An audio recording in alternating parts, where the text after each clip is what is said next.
Hello and welcome back to Between the Pages. I'm your host Grace Randolph, and today we have a special guest coming all the way from Greece, Ilias Kyriazis. It's an interesting story. He sent me an email. I get a couple of emails from people now and then wanting to promote their comics that they have upcoming, indie comics or comics they're doing on Kickstarter.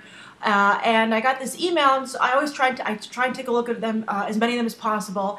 And Ilias's was really impressive. I was really blown away, and so I was like, you know what?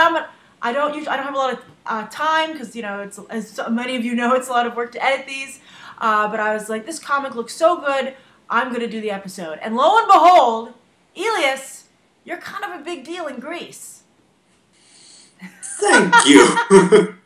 Tell everybody about your background. It's a whole big fish in a small pond thing.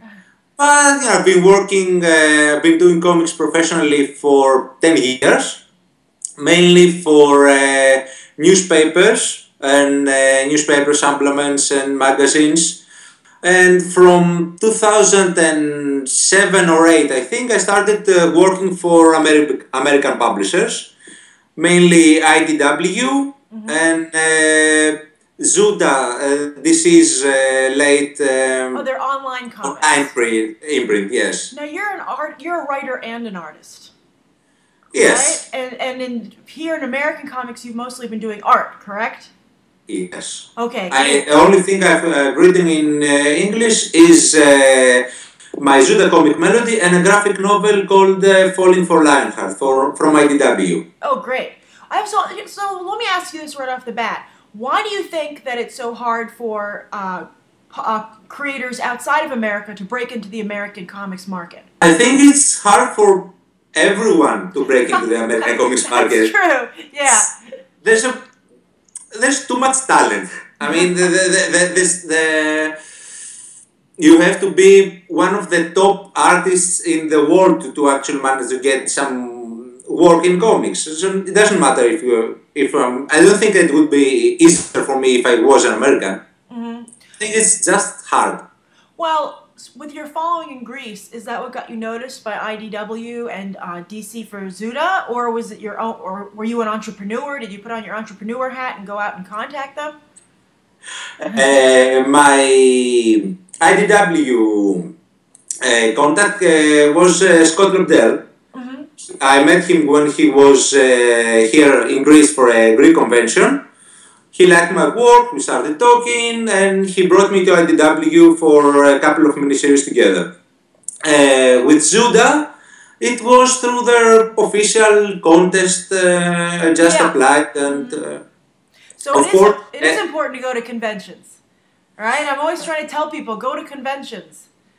Well, yes, I went to a Greek convention, but he was there, right? He was there, yes. Oh, great. Every year we have like only 3 or 4 American or international guests, but it's good that you have the opportunity to spend quite some time with them because it's a small convention. Oh, that's true. That's an excellent point. So let's talk about why you decided, if you're getting work from IDW and you're getting work from Zuda, why did you decide to self-publish? What made you decide that you want to do your own comic? Well, I mostly was getting work for hire in licensed properties, and I just really wanted to do something on my own again. Mm-hmm. I did that Lionheart book I mentioned, but I was really looking forward to write something that was completely my comic and have no one between me and the audience. Well, you've picked the right time. We have a huge wave of independent creating comics. Saga coming out. I have a comic, and your comic. So I think Elysium Online, your comic, is quite clever. It's, besides the talent behind the writing and the art, I really liked your high concept idea. Why don't you tell everybody what Elysium Online is about? Well, it's about this site called Elysium, where it's a revolutionary kind of social media, where people who log in have the opportunity to interact with their deceased loved ones. What no one expects is that the deceased, they hate us, just because we are alive. And they've been waiting to get online so they can use the internet to attack humanity. Well, are these avatars, or are they actually the souls of the people who died? Like, what is, or is that a secret? I don't want to say, I'm not saying it. I'm open to interpretation, but it's when someone dies in the future, has the option of digitizing his personality. Oh, I like that. Well, also the other thing that's cool is it reminds me a little bit of The Sims, because people can create worlds for their loved ones to live in online, right? Yeah. So besides spending a lot of time online, like we all do, what inspired you to create this idea? While spending time online, I think it was way back in when it was just MySpace and DeviantArt, and when people died, you could see that people would post stuff on their page, and they would appear as if they were alive, and the person died, but the page stayed on. And I was starting to imagine what would happen if you could interact with the page, if the online presence stayed. That's fascinating, but I have to say, potentially very sad. How are you going to strike the balance between, being realistic to the idea and still entertaining? I want to do something that is besides the drama and the melancholy aspect of it. It's also a bit like a disaster movie. Ah. It's kind of blockbustery.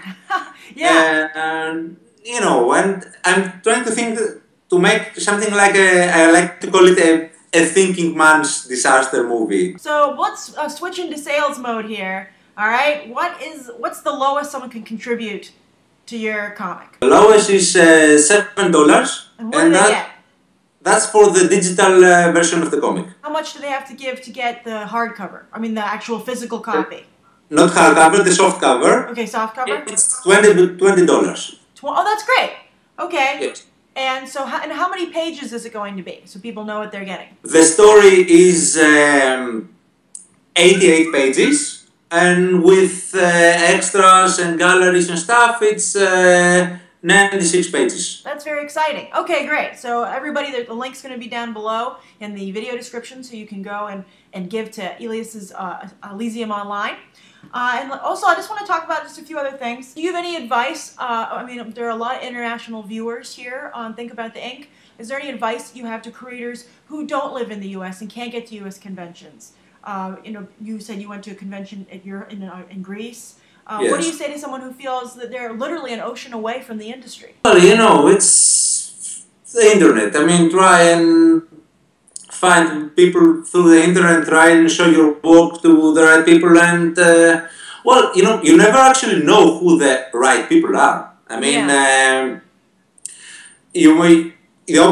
the obvious choice is to show your work to editors, but I've gotten many jobs from showing my work to artists, and they connect me with other editors. You just never know, really. I mean, I'm still struggling with it. I don't feel like I'm a no, I understand.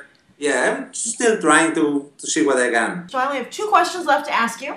My first question is, what American comics are you reading right now? American comics, well, I like Daredevil. The Mark Waid Daredevil, right? Yeah. I love that too. Okay. I like Daredevil, and I'm a big fan of Wolverine and the X-Men. Mm-hmm. Yeah. I like Red Hood. Oh, you like Red Hood and the Outlaws? Oh, that's great. Yeah, Red Hood and the Outlaws, yes. And Saga that you mentioned. Uh-huh.